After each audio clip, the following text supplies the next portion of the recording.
चलिए जी आगे बढ़ते हैं।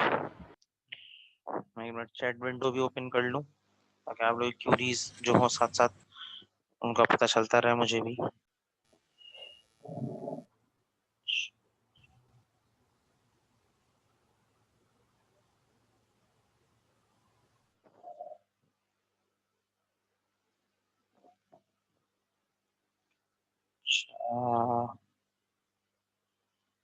उसके बाद ओवर मेथड ओवरलोडिंग हमने पढ़ा था।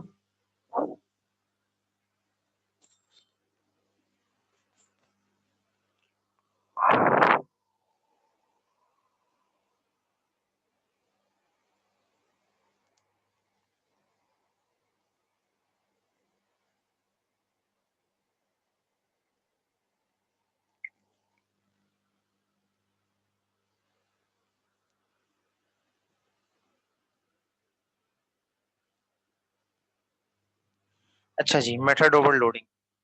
अच्छा, मेथड ओवरलोडिंग जो बेसिकली टेक्निक है या जो उसका यूजेज है कह लें आप, वो अ, जो ऊप का पिलर है पॉलीमॉर्फिज्म ये उससे है। ठीक है, तो पॉलीमॉर्फिज्म के बारे में हमने ये कहा लेट्स से कि अगर आप एक ही चीज है, मिसाल के तौर पर कार है, एक स्टैंडर्ड कार की जो एक स्ट्रक्चर होता है, एक बॉडी होती है, वो एक जैसी होती है। मिसाल के तौर पे एक गाड़ी की डेफिनेशन क्या है कि उसके अंदर 4 व्हील्स होंगे और विंडोज होंगी, इंजन होगा और स्टीयरिंग होगा जो कंट्रोल और ब्रेक होगा। ठीक है, ये एक जनरल बेसिक बेसिक स्ट्रक्चर है किसी भी कार का।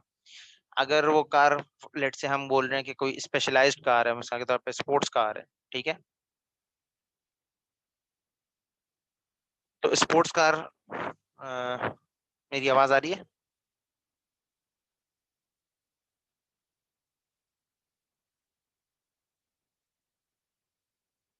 हेलो, मेरी आवाज आ रही है आप लोगों को सबको क्लियर?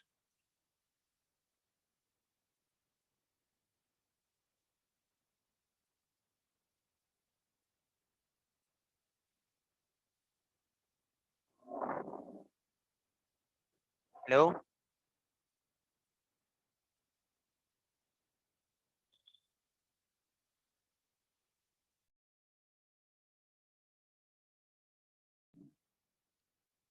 सॉरी, मेरा इंटरनेट हमेशा ही बीच बीच में तंग करता रहता है।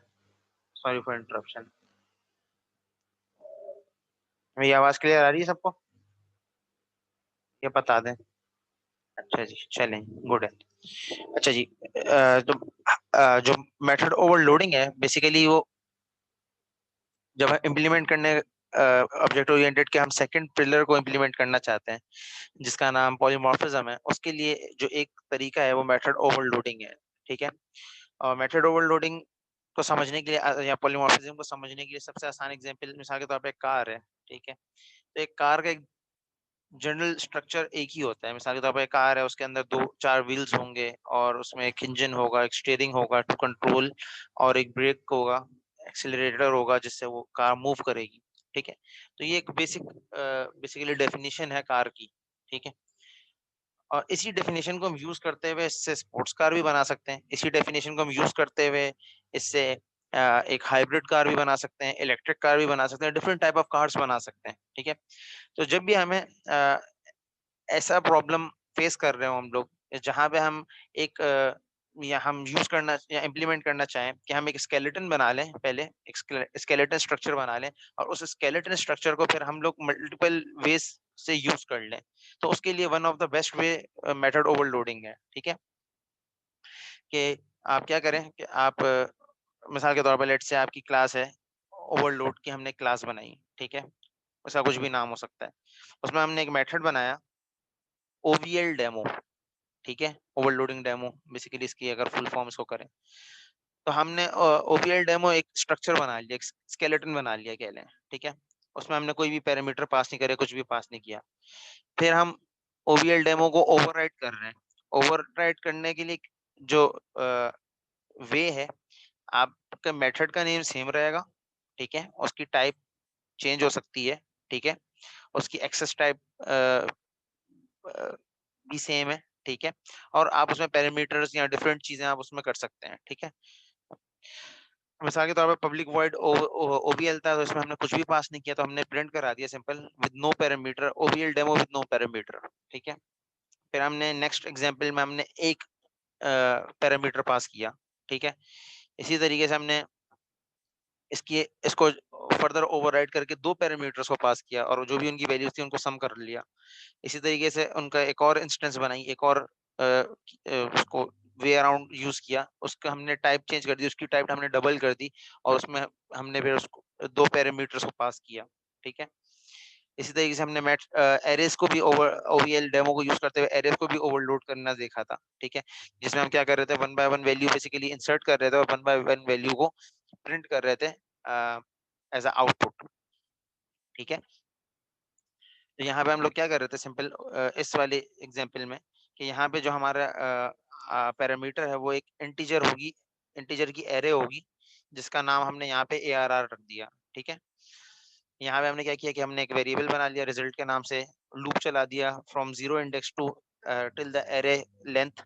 ठीक है, एरे की जो भी लेंथ होगी वहां तक हमारा लूप चलेगा और वन बाय वन इंक्रीमेंट करता रहेगा। ठीक है, और उसको हमने कंसोल पे या अपनी कमांड प्रॉम्प्ट पे बेसिकली राइट करा दिया वन बाय वन। ठीक है, और फाइनली हमने जो भी रिजल्ट है इस मेथड को जब हमने कॉल कर लिया, जब यूज कर लिया, तो क्योंकि इसकी टाइप हमने यहाँ इंटीजर रखी हुई है तो उसको कोई ना कोई वैल्यू रिटर्न करवाएंगे, तो फाइनल वैल्यू जो रिजल्ट की होगी हमने रिटर्न करा दी। इसीलिए जब हम इस प्रोग्राम को एग्जीक्यूट करेंगे तो 10 जो 10 वैल्यू है वो दो दफा प्रिंट होगी। ठीक है, फिर हमने एक और क्लास बना ली। ठीक है,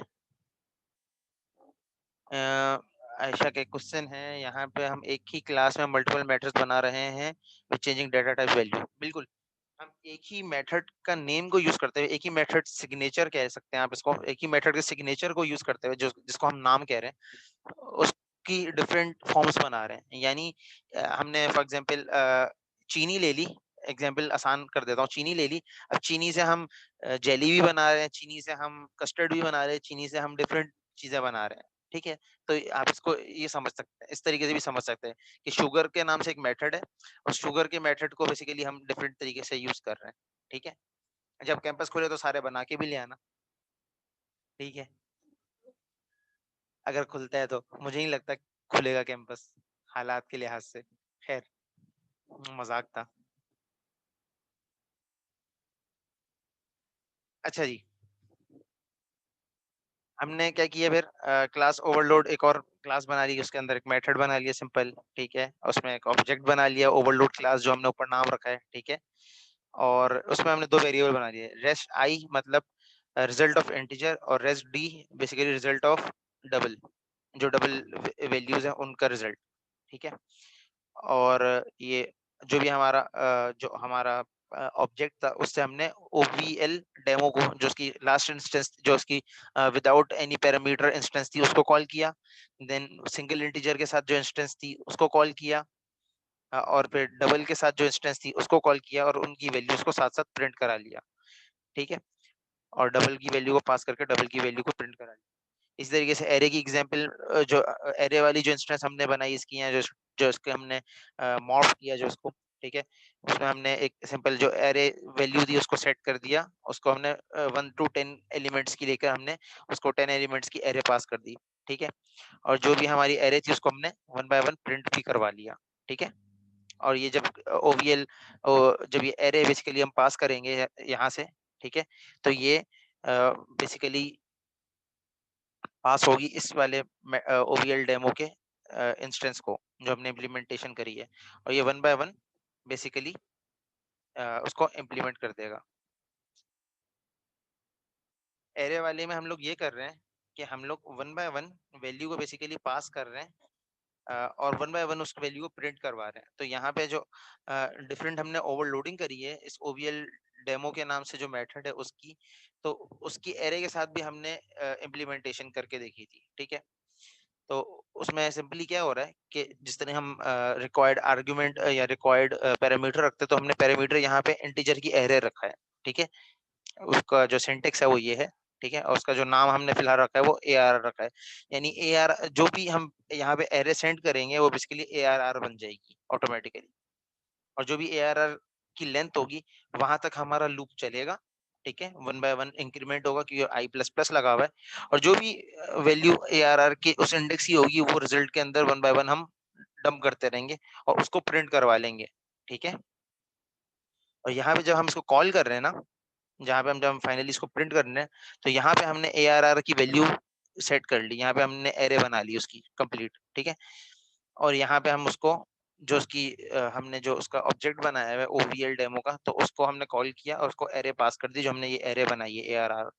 ठीक है, और उसको 1 बाय 1 हमने रिजल्ट को उसके प्रिंट करा लिया। ठीक है,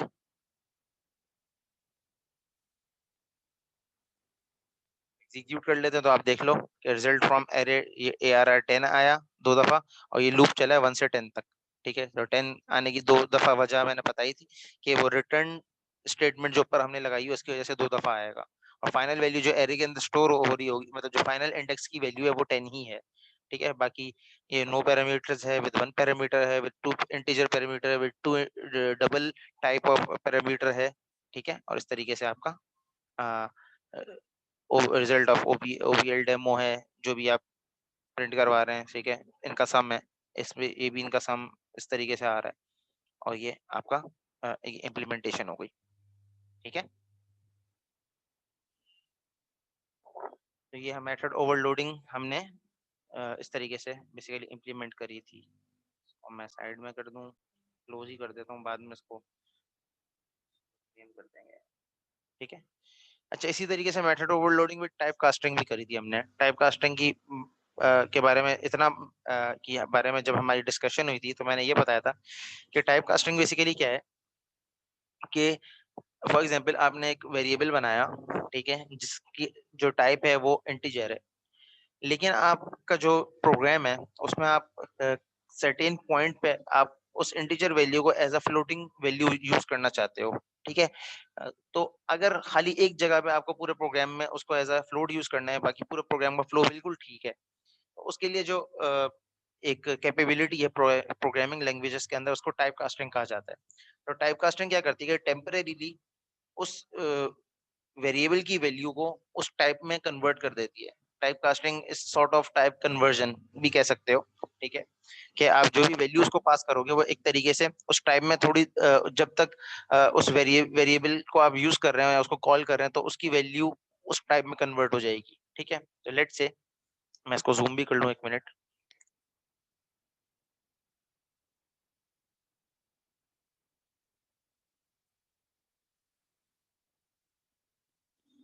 लेट्स से हमारे पास माय मैथ के नाम से एक मेथड है, ठीक है, जिसमें इंटीजर x एक वैल्यू है और एक डबल x वैल्यू है, यानी इंटीजर टाइप की x एक वेरिएबल है और एक डबल टाइप का x वेरिएबल है। ठीक है, ये हमने दो मेथड्स इसके बना लिए, और ये दोनों ओवरलोडेड है, यानी माय मैथ है और माय मैथ के ही नाम से ये हमने उसकी टाइप चेंज कर दी, डबल कर दी। ठीक है, अब हमने टाइप कन्वर्जन या टाइप कास्टिंग करी।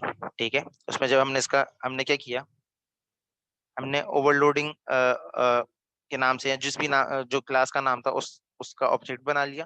ठीक है, आई की वैल्यू एक सेट कर दी, एक डी की वैल्यू सेट कर दी, बाइट, शॉर्ट और फ्लोट, ये 3-4 वैल्यू सेट कर दी।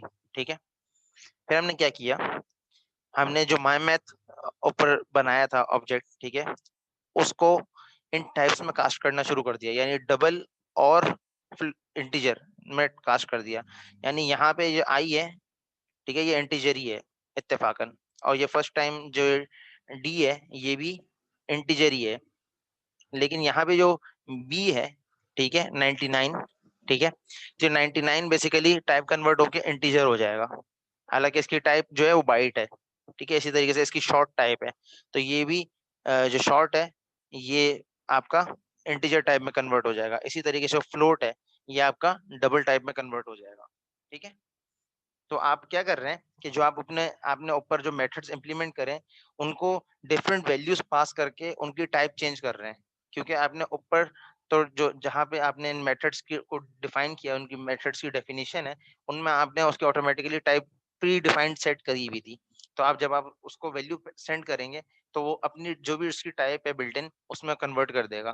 तो जो भी हम वैल्यू सेंड करेंगे वो इंटीजर और डबल में कन्वर्ट हो जाएगी। ठीक है, यानी अगर होल नंबर होगा तो ऑटोमेटिकली इंटीजर में कन्वर्ट हो जाएगा, और अगर पॉइंट नंबर होगा या डेसिमल नंबर होगा वो ऑटोमेटिकली डबल में कन्वर्ट हो जाएगा।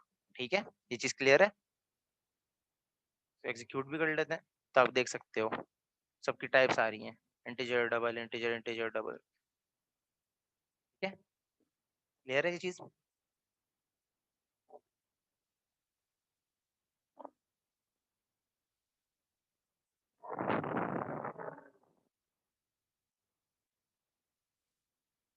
हमने क्या किया कि हमने दो मेथड्स बनाए, ठीक है, जिनको हमने ओवरलोड किया है। एक मेथड बनाया, उसी को ओवरलोड किया। ठीक है, एक मेथड की जो हमने इंस्टेंस बनाई या एक टाइप जो बनाई, वो हमने इंटीजर की बनाई, और एक हमने टाइप बनाई वो हमने बनाई डबल की, डबल टाइप की। ठीक है, फिर हमने क्या किया, हमने एक क्लास बनाई जिसमें हम उसको टाइप कास्टिंग कर रहे हैं या टाइप कन्वर्जन कर रहे हैं एक तरीके से। उसमें हमने डिफरेंट टाइप्स की वैल्यूज ले ली। ठीक है, byte, short, float, integer, double, सब वैल्यूज ले ली। ठीक है, जो कि न्यूमेरिक वैल्यूज जिनमें होती हैं।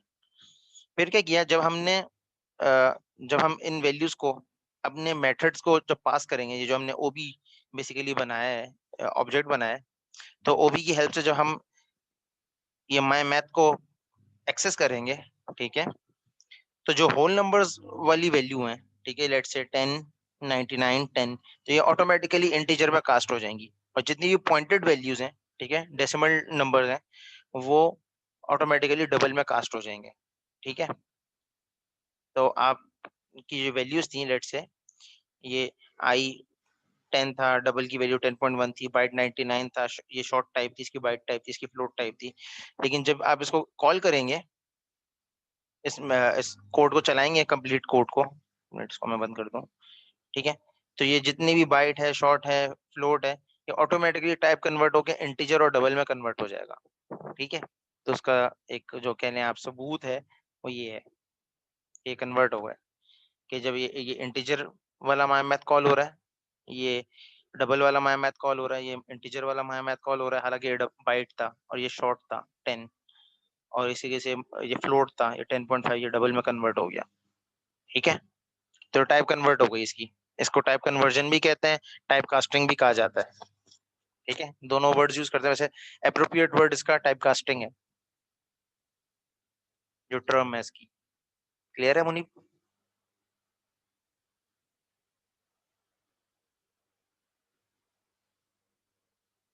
मुनीब क्लियर है? ओके, चलिए जी, आगे बढ़ते हैं। और यूएमएल टू क्लास डायग्राम की तो मेरे ख्याल से जरूरत है उसको रिकैप करने की। उसमें तो सिंपल सिंपल था कि एक सिंपल हमने क्लास बनाई थी, उससे ही हमने उसकी क्लास डायग्राम जनरेट करके दिखाई थी मैंने आप लोगों को। ठीक है, ओवरलोडिंग विद कंस्ट्रक्टर ये देख लेते हैं।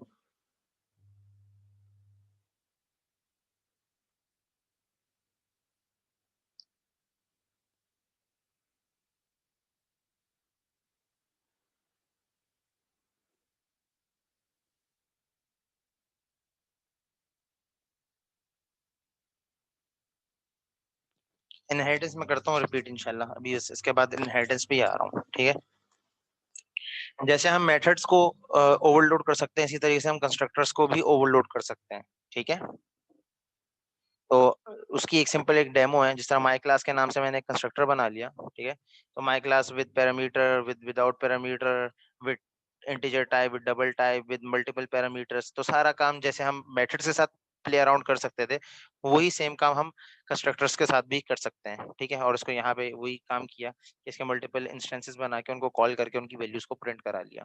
ठीक है, तो ये कह लें वो वही वाला काम है जो अभी हम प्रीवियस एग्जांपल्स देख कर आ रहे हैं, जस्ट यहाँ पे हम मेथड की जगह कंस्ट्रक्टर यूज कर रहे हैं, और कोई इसमें डिफरेंस नहीं है।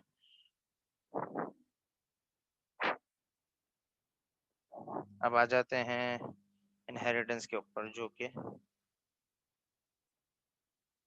हमारा one of the core principle है।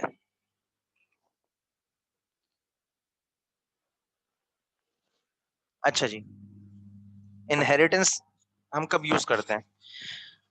जब भी हमें अपने कोड के अंदर हायरार्की को मेंटेन करना हो।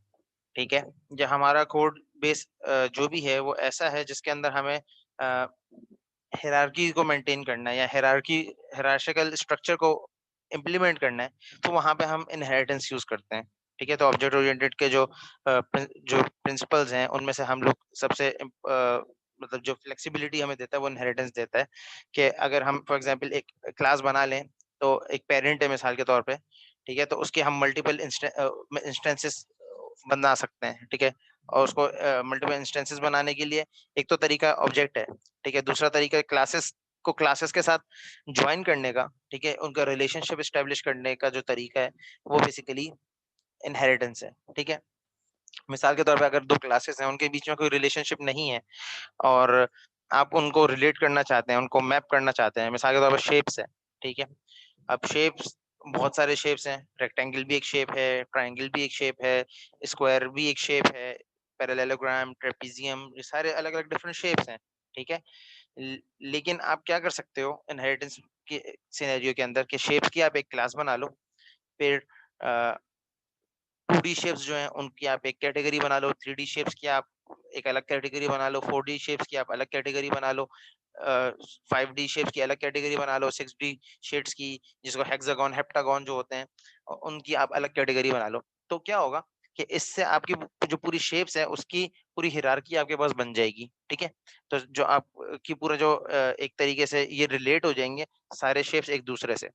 तो इस टाइप का मैकेनिज्म जब भी आपने इम्प्लीमेंट करना हो तो उसके लिए आप इनहेरिटेंस को यूज़ करते हैं, ठीक है? प्रोग्रामिंग वर्ल्ड के अंदर। तो उसकी इम्प्लीमेंटेशन बहुत ही सिंपल है, ठीक है? तो लेट्स से अगर फॉर एग्जांपल एक हम शेप्स के ही सिनेरियो को ले लेते हैं, तो 2D शेप्स को फॉर एग्जांपल हम लोग मैप करना चाहते हैं, ठीक है?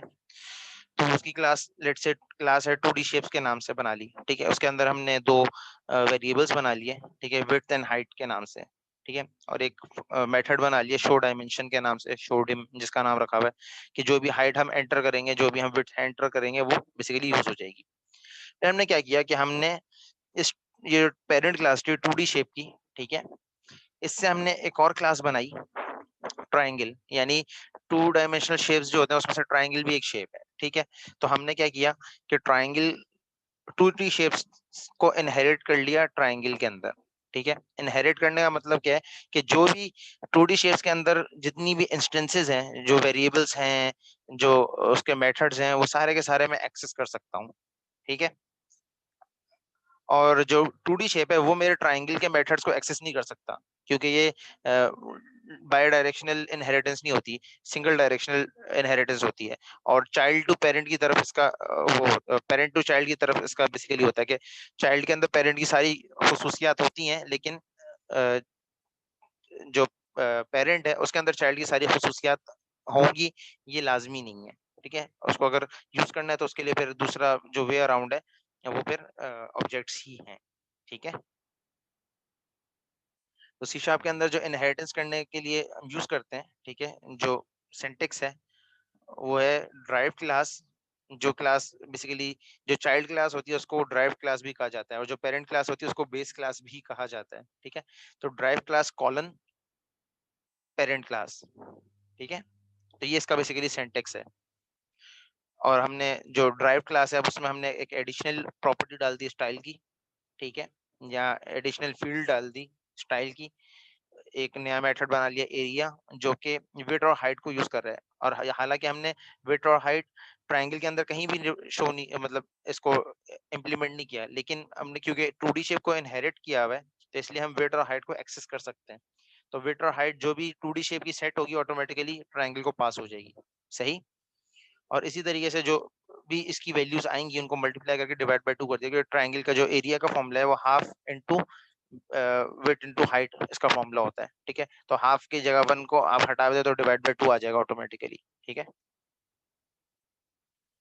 और इस तरीके से शो स्टाइल का एक मेथड बना लिया जो कि बेसिकली ट्रायंगल का जो भी स्टाइल है उसको रिप्रेज़ेंट कर देगा। फिर एक फाइनल क्लास हमने शेप्स के नाम से बना ली, जिसका नाम हमने रखा जिसके अंदर हमने 2 ऑब्जेक्ट्स बना लिए T1 और T2।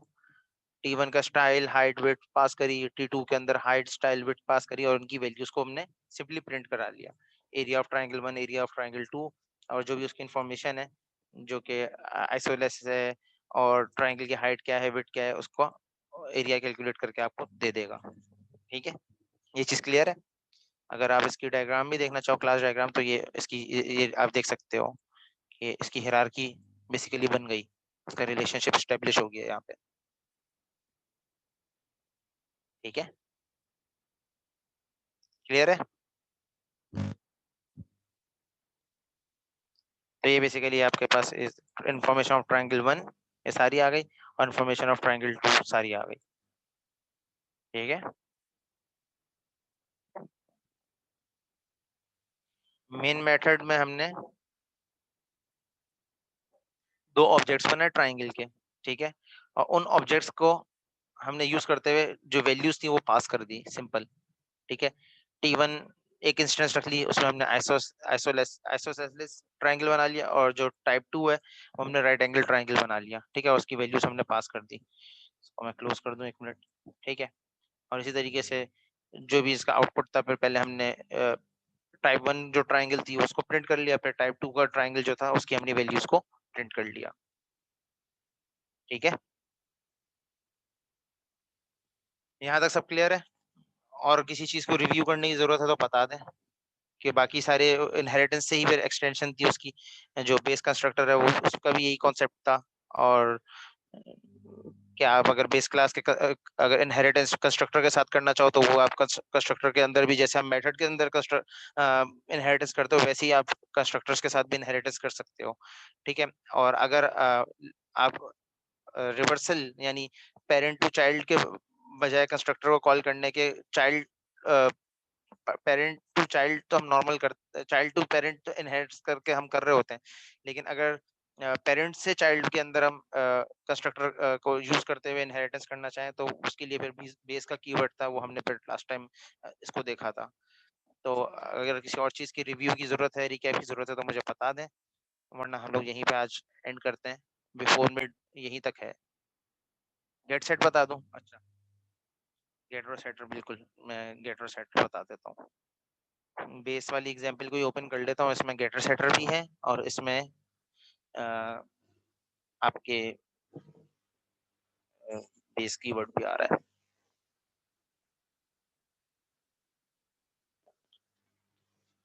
पेपर में मैं कुछ नहीं कह सकता कितने क्वेश्चंस आएंगे, लेकिन स्ट्रेट अवे होगा, ज्यादा कोई कॉम्प्लेक्स मेरे ख्याल से नहीं होगा।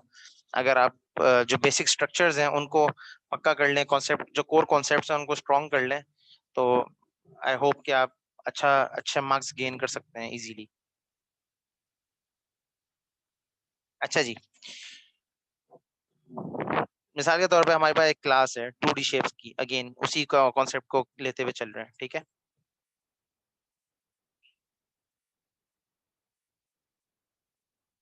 और ये डबल विड्थ है और डबल हाइट है। ठीक है, ये हमने दो वेरिएबल बना लिए। ठीक है, और हमने एक बेसिक कंस्ट्रक्टर बना लिया 2D शेप के नाम से। ठीक है, जिसमें हम डबल विड्थ और डबल हाइट को सेट कर रहे हैं। ठीक है, जो भी W और H की वैल्यू सेट होगी, ऑटोमेटिकली विड्थ और हाइट की वैल्यू वही सेट हो जाएगी। विड्थ के लिए हमने एक मेथड बना लिया विड्थ की वैल्यू को सेट करने के लिए। अच्छा, गेटर सेटर हम क्यों यूज करते हैं? जब हम अपने प्रोग्राम के अंदर वैल्यूज को कंट्रोल करना चाहते हैं, ठीक है, प्रोग्राम के फ्लो के साथ साथ वैल्यूज के फ्लो को भी कंट्रोल करना चाहते हैं, तो हम वहां पर गेटर और सेटर को यूज करते हैं। गेटर और सेटर का क्या है, जब आप वैल्यू एक सेट करेंगे ऑटोमेटिकली उसको आपको गेट भी करना पड़ेगा। ठीक है, यानी एक वैल्यू अगर आप बना रहे हैं, उसको आप गेट कर रहे हैं, तो उसको आपको सेट भी करना है। ठीक है, और स्पेसिफिकली जब प्राइवेट वैल्यूज के साथ आप जब काम कर रहे होते हैं तो आपको गेटर सेटर बनाने पड़ते हैं, वरना प्रोटेक्टेड और पब्लिक के अंदर तो आप ये काम कर लेते हैं। ठीक है, लेकिन अगर आपकी वैल्यू जो आप जिसको आप यूज करना चाह रहे हैं, जिसके ऊपर आप जिसका फ्लो कंट्रोल करना चाहते हैं, वो अगर प्राइवेट है, तो उसके लिए आपको गेटर सेटर यूज करने पड़ते हैं। ठीक है, तो यहाँ पे हमने क्या किया कि हमने विड्थ की वैल्यू को सेट किया है, सिंपल, कि विड्थ की वैल्यू के लिए हमने कंडीशन बना ली कि अगर विड्थ की वैल्यू जो भी होगी वो 0 से बड़ी हो, ठीक है, या तो 0 से छोटी होगी, ठीक है, या तो वो 0 से अगर बड़ी है तो जो भी वैल्यू है नेगेटिव में वो वैल्यू आ जाए, वरना अगर पॉजिटिव वैल्यू तो पॉजिटिव वैल्यू आ जाए। लॉजिकल कंपैरिजन बेसिकली अप्लाई किया है यहाँ पे। ठीक है, ये दोनों साइड बेसिकली इस 0 वाली कंडीशन से दोनों साइड बेसिकली कंपेयर होंगी। अच्छा, और जो भी इसकी प्री वेट होगी, ठीक है, वो बेसिकली हाइट आपकी ऑटोमेटिकली सेट हो जाए, विड्थ की वैल्यू सेट हो जाएगी। पेपर मेरे ख्याल से 2 आवर्स का होता था मिड, तो मेरे ख्याल से अभी भी 2 आवर्स का ही होगा। लास्ट टाइम आप लोगों ने 2 आवर्स का ही दिया था ना अपने फर्स्ट सेमेस्टर में। आई होप इस दफा भी 2 आवर्स का ही होगा। नहीं दिया था? अच्छा, मिड्स नहीं हुए थे। 5 आवर्स थे। हाँ तो फिर 5 आवर्स का होगा। 5 आवर्स का वो तो एक्स्ट्रा टाइम दिया जाता है, होता है वो उसूलन 2 आवर्स का ही है। अगर ऑनलाइन मुझे कुछ कह नहीं सकता, मुझे पता नहीं है। हो सकता है ऑनलाइन हो सकता है वो ऑफलाइन हो, नॉट श्योर।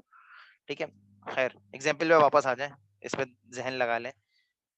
अच्छा जी, तो ये डबल जो हाइट है, अ, जैसे हमने विड्थ सेट की उसी तरह हमने हाइट भी सेट कर ली।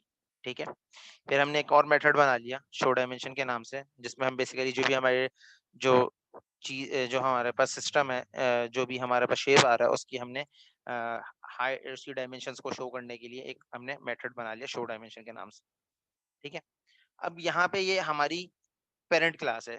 ठीक है, ये 2D शेप जो है ये हमारी बेस क्लास है। ठीक है, अब हम क्या कर रहे हैं, अब हम इस 2D शेप के अंदर जो कंस्ट्रक्टर बना हुआ है उसकी वैल्यू को एक्सेस करना चाहते हैं। ठीक है, तो उसके लिए सी शार्प में जो तरीका है, ठीक है, एक तो पहले आपको इनहेरिट करना पड़ेगा उस क्लास को फर्स्ट ऑफ ऑल। देन उसके बाद जब आप उसका कंस्ट्रक्टर बनाएंगे, उस कंस्ट्रक्टर के साथ आप बेस का कीवर्ड यूज करेंगे। बेस का कीवर्ड बेसिकली ये आइडेंटिफाई करवाएगा कि जो कंस्ट्रक्टर, ये जो वैल्यूज हैं, जो डब्ल्यू और एच है या जो भी वैल्यू आप यूज करना चाहते हैं वो वैल्यूज कहाँ से आएंगी। ठीक है, मिसाल के तौर पर आपने यहाँ पे डब्ल्यू और एच को रिप्रेजेंट कर दिया कि डब्ल्यू और एच बेसिकली इस ट्राइंगल का जो कंस्ट्रक्टर जब कॉल होगा तो ये वैल्यूज इसको रिक्वायर्ड होंगी। ठीक है, लेकिन ये वैल्यूज आएंगी कहाँ से? ठीक है, यहाँ तो हम क्या करते हैं, एक और मेथड बनाते हैं उन मेथड से हम ये वैल्यूज पास करते हैं। लेकिन अगर हम उस मेथड को या जो वैल्यूज हैं उनको अगर हम बेस क्लास की वैल्यूज को एक्सेस करना चाहते हैं और वो वैल्यूज अगर प्राइवेट हैं तो उसके लिए हम लोग बेस का कीवर्ड यूज करते हैं। डब्ल्यू और एच हमने यहाँ पे इसलिए यूज करा तो डब्ल्यू एच हमारी बेसिकली विड्थ और हाइट है, जैसा कि हमने यहाँ पे किया हुआ है। ठीक है, ये मेथड पब्लिक है। ठीक है, और जो भी वैल्यू इसकी सेट होगी वो हमने यहाँ से हमने उसको एक्सेस कर दी। ठीक है, और style is equal to S, और एरिया आपका जो भी है वो एरिया आ गया डबल। ठीक है, width into height divide by 2, again वो एरिया कैलकुलेट कर रहे हैं। शो स्टाइल के लिए स्टाइल का हमने मेथड बना लिया, और जो हमारी फाइनल मेन मेथड है उसके लिए एक क्लास बनाई, उसमें दो हमने ऑब्जेक्ट्स बनाए। अगेन एक आइसोसेलेस ट्रायंगल बना दिया, एक राइट एंगल ट्रायंगल बना दिया। इंफॉर्मेशन ऑफ ट्रायंगल 1 टाइप और ट्रायंगल टाइप 2 को प्रिंट करवा लिया। T1 dot show style, T1 short show dimension, और उसका एरिया प्रिंट करा लिया। इसी तरीके से T2 की भी हमने डायमेंशंस को प्रिंट करवा के उसको शो करवा दिया। 2 आवर्स का पेपर नहीं होगा, अगर होगा तो, अगर ऑनलाइन हुआ तो मेरे ख्याल 4 आवर्स 5 आवर्स का ही होगा, उसके लिए परेशान मत हो। अगर ऑन कैंपस हुआ तो फिर 2 आवर्स का होगा। ठीक है, यूनिवर्सिटी वाले उसका ख्याल रखेंगे ऑब्वियसली। अच्छा जी, तो आप देख सकते हैं कि जो टाइप 1 थी आइसोसेलेस थी, इसकी हाइट 4 और 5 थी, तो उसका एरिया जो भी कैलकुलेट होगा 4 इंटू 5 20 होता है, 20 डिवाइड बाई 2 इज 10। इस तरीके से 5 एंड 12 थी, इसका 60 आंसर होगा, 60 डिवाइड बाई 2 इज 30। ठीक है, तो राइट एंगल ट्रायंगल का भी सारी इन्फॉर्मेशन आ गई और टाइप 2 की भी इन्फॉर्मेशन आ गई। यहाँ पे जो बेस कीवर्ड है वो बेसिकली उसका काम, मकसद क्या था कि जो आपकी बेस क्लास थी उससे बेसिकली वैल्यूज को एक्सेस कर रहे थे। ठीक है, वरना आप इसका काम ये भी कर सकते हैं कि आप ये बेस वाले कीवर्ड को अगर आपने हटाना है इस काम को, तो आप कुछ भी नहीं करें। आप ये जो डब्ल्यू और एच वाला जो मेथड आपने बनाया है यहाँ पे, ये 2D शेप वाला, इसको आप ट्राइंगल के अंदर बना लें। ठीक है, और ट्राइंगल के उस कंस्ट्रक्टर बना के उसको यूज कर लें। ठीक है,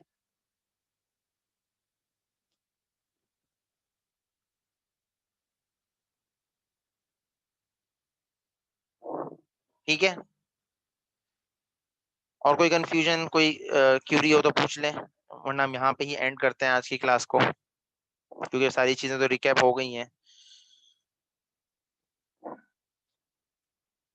अगर कोड में माइनर मिस्टेक हो, मिसाल के तौर पे ऑनलाइन होगा तो आप के पास चांस है आप विजुअल स्टूडियो पे रन कर लें। ठीक है, लेकिन अगर माइनर मिस्टेक है मिसाल के तौर पे और लॉजिक आपकी बिल्कुल सही है, तो मैं उसको कोशिश करूंगा, इग्नोर करूंगा। ठीक है। वो तो क्विज के अंदर मैंने किया था कि मैं, क्योंकि उस क्विज के अंदर मैं बहुत टाइम दे रहा था आप लोगों को, तो इसलिए मैंने एग्जीक्यूट करके देख रहा था कोड को। तो मैं इंशाल्लाह इस पे एग्जाम में कोशिश करूंगा कि अगर ऐसा कोई चीज हुई तो मैं उसको फिर देखूंगा। ठीक है। तो आप लोग अपनी प्रिपरेशन बेस्ट करें, बाकी अल्लाह पाक बेहतर करेंगे। आई होप कि चीजें सही रहेंगी। ठीक है। तो अटेंडेंस दे दें अपनी, और यहीं पे आज की क्लास एंड करते हैं। ठीक है।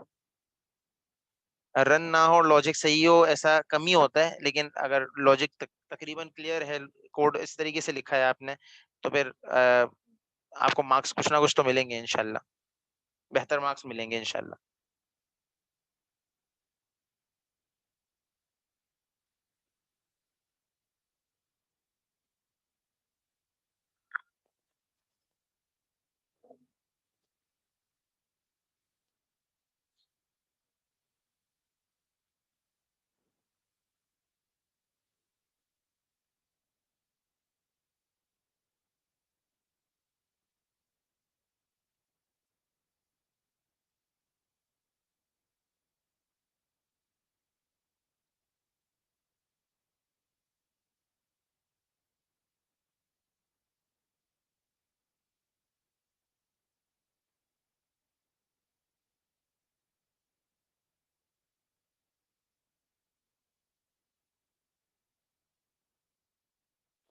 सबने अटेंडेंस दे दी?